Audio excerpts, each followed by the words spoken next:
لو عندك ألم في كتفك، الألم ده بيزيد مع الحركة وبيمنعك إن أنت تكمل شغلك، شوف الحلقة دي للآخر.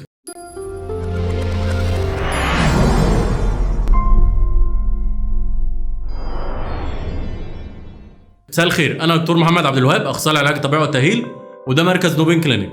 هنتكلم النهارده عن أول مشكلة من مشاكل الكتف، وهنرجع نكمل كلامنا تاني عن مشاكل الغضروف والعمود الفقري، بس مش النهارده. لو بصينا فوق لوح الكتف هنلاقي في عضلة ماشية فوق لوح الكتف اسمها سوبرا سباينيتس. العضلة دي ماشية فوق لوح الكتف وبتخرج من نفق. النفق ده عبارة عن المسافة بين العظمة بتاعة الدراع والعظمة بتاعة لوح الكتف.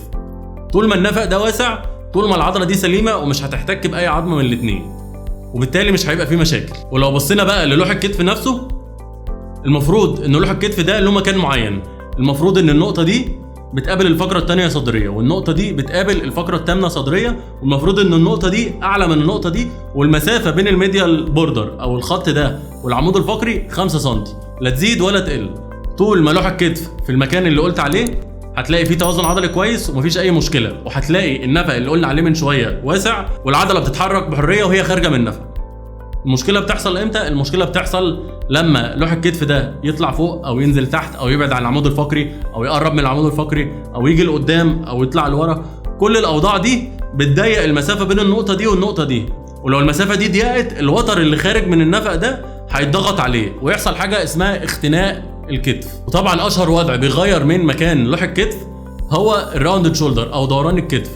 دوران الكتف ده اللي هو بتلاقي ان المريض بدأ يتكور على نفسه كده وكتافه تقرب من بعض والمسافة بين النقطة دي والنقطة دي تقل.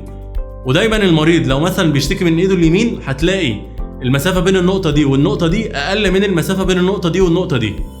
الراوندد شولدر ده دايما مرتبط بحاجة اسمها ابر كروس سندروم. دي اول حلقة شرحتها في مشاكل العمود الفقري. هتلاقي الرقبة طلعت لقدام، ولما الرقبة بتطلع لقدام بيحصل تقوس في الفقرات الصدريه، وما يحصل تقوس في الفقرات الصدريه بيحصل ان لوح الكتف يغير من مكانه ويحصل حاجه اسمها راوندد شولدر.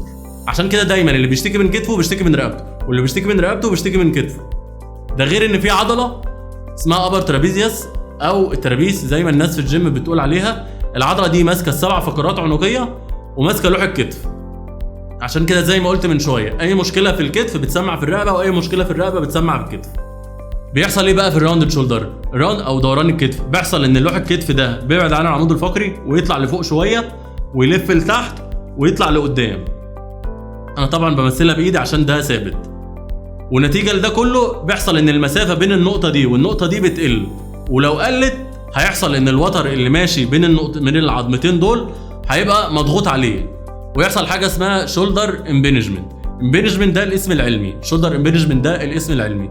ومعنى امبينجمنت يعني اختناق، يعني الوتر هيبقى مخنوق بين عظمتين. الاختناق ده بعد كده بيحصل التهاب، بس الدارج ان اي مشكله في الكتف بنقول عليها التهاب اوتار الكتف. هو مش التهاب، هو الوتر اللي ماشي بين النقطتين دول خلاص مضغوط عليه. ده غير طبعا ان ما النقطه دي والنقطه دي يقربوا من بعض، والنقطه دي والنقطه دي يقربوا من بعض، بيحصل ان مع المريض لما بيجي يحرك ايده بتلاقي كتفه بيطرقع. في الاول الطرقعه دي بتبقى بسيطه، بعد كده الطرقعه دي بتبقى صوتها عالي شويه والمها بسيط، بعد كده الطرقعه دي بتبقى شديده والالم شديد. نيجي بقى للاعراض اللي بتحصل لما يحصل شولدر امبريجن. هتلاقي دايما المريض بيشتكي من الم في كتفه هنا، والالم ده نازل لحد نص دراعه كده وممكن ينزل لكوعه. بعض المرضى هتحس بالم لما تيجي تحرك ايديها عند الزاويه 80 ل 120 في الزاويه دي كده. الالم ده ممكن يختفي لو رفع ايده خالص، وممكن يفضل موجود عادي، بس الالم هيبدا من هنا مش هيبدا من تحت خالص. مرضى تانيين هيحسوا بالم اما يحط ايده ورا ظهره، او خاصه الرجاله بالذات وهي بتجيب المحفظه هيقول لك كل ما اجيب محفظه كتفي يوجعني. مرضى تانية هتحس بتنميل في الكتف، وممكن التنميل ده يوصل لحد الدراع، وبعد الدكاتره هتتلخبط هل التنميل ده بسبب الكتف ولا بسبب الرقبه. وفي كتير من المرضى الالم ده هيخف بمجرد انه يرجع كتفه لورا كده. اول ما يطلع كتفه تاني لقدام الالم يزيد. طبعا الاعراض دي مختلفه تماما عن اعراض تيبس مفصل الكتف.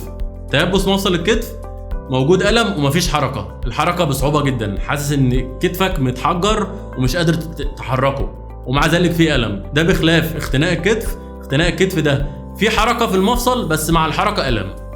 نفرق بين الاثنين. طبعا هبقى اتكلم في حلقه بالتفصيل عن اختناق الكتف ده، بس مش النهارده. ونيجي بقى لنقطه اهم.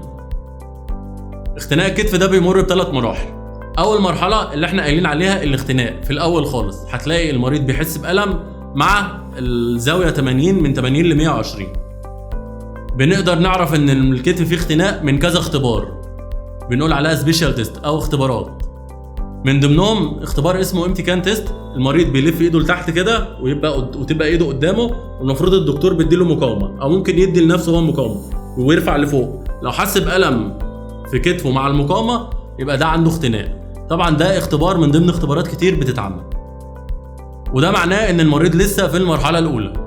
طيب المريض لو ما اتعالجش وساب الوضع كما هو عليه وفضل ياخد في مسكنات، هنخش للمرحله الثانيه. المرحله الثانيه النفق بيضيق اكتر، ويبدا العضله اللي تحتيه تحك في العظم جامد، فتبدا تتقطع، ويحصل في الحاله دي قطع جزئي زي ما في الفيديو كده شايفين. الكتف وهو بيتحرك العضله بتقوم حاكه جامد في العظمه فوقيها، فتبدا العضله تتقطع حته بحته كده لحد ما يحصل في الاخر قطع جزئي. لو المريض عنده قطع جزئي في الحاله دي، لو قلت للمريض ارفع كتفك هيقوم زائق بجسمه الاول ورافع، مش هيعرف يرفع ايده زي المرحله الاولانيه. لا، في المرحله الاولانيه كان بيقدر يرفع ايده بسهوله بس في الم. المرحله الثانيه الالم اشد ومش قادر يرفع ايده، فبيزق بجسمه يعمل كده، وده معناه ان الموضوع اتطور. طيب فضلت سايب نفسك بقى وعمال تاخد في مسكنات برضه، المرحله هتتطور وتخش المرحله اللي بعديها وهو قطع كلي. قطع كلي ده معناه ان المريض مش هيقدر يحرك كتفه. لو المريض جه وقلت له حرك دراعك لفوق هتلاقيه بيعمل كده وينزله، ده معناه انه قطع كلي في الوتر. في الحاله دي المريض مش هيحتاج علاج طبيعي، المريض هيحتاج جراحه الاول وبعد الجراحه علاج طبيعي. فما تسيبش نفسك. ونيجي بقى لنقطه مهمه، وهو ايه سبب الاختناق بتاع الكتف؟ اختناق الكتف ده له 3 اسباب. اول حاجه عدم وجود توازن عضلي بين العضلات اللي فوق واللي تحت واللي قدام واللي ورا والجانبيه.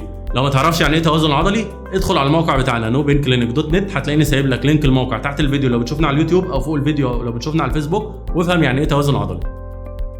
ده اولا. ثانيا زي ما قلنا من شويه، دوران لوح الكتف او دوران الكتف.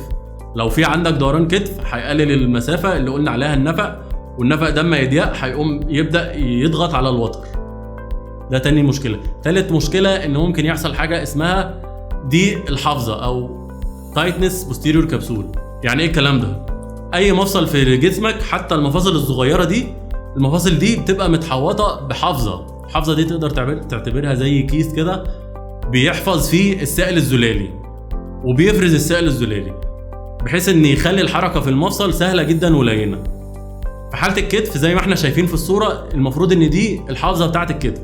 الحافظه دي ممكن تضيق، واما تضيق برضه بتقلل النفق اللي موجود وتقلل المسافه بين العظمتين فيتضغط على الوتر. ممكن المريض بقى يبقى عنده ال3 اسباب، وممكن يبقى عنده سبب واحد على حسب ما بشوف.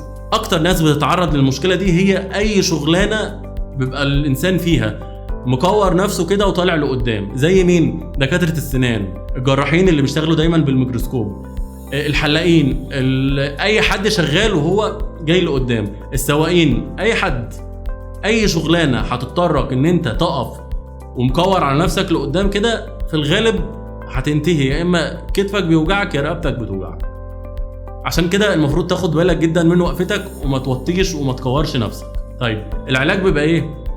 زي ما ذكرت قبل كده، ما ينفعش يبقى عندك المشكله وتقعد تاخد مسكنات. رحت للدكتور خدت مسكنات والالم ما انتهاش، ما تقعدش بقى تغير من دكتور لدكتور وتاخد في مسكنات وتطلع بقى من مرحله اولى لمرحله ثانيه لمرحله ثالثه وفي الاخر تحتاج جراحه. من الاول المسكنات ما نفعتش، اعمل علاج طبيعي. وما تعمل علاج طبيعي اعمل عند حد متخصص فاهم يعني ايه توازن عضلي، فاهم يعني ايه حافظه تكون ضيقه، فاهم اسباب المشكله عشان يعرف يحلها لك. فلازم تروح لحد متخصص. وفي نهايه الحلقه اتمنى كلكم تكونوا بصحه كويسه وبدون الم. وما تنساش تشوف الحلقات اللي فاتت والحلقات اللي جايه وتتابع معايا كل جديد، وتخش على الموقع لو عندك مشكله وتقرا في مشاكل.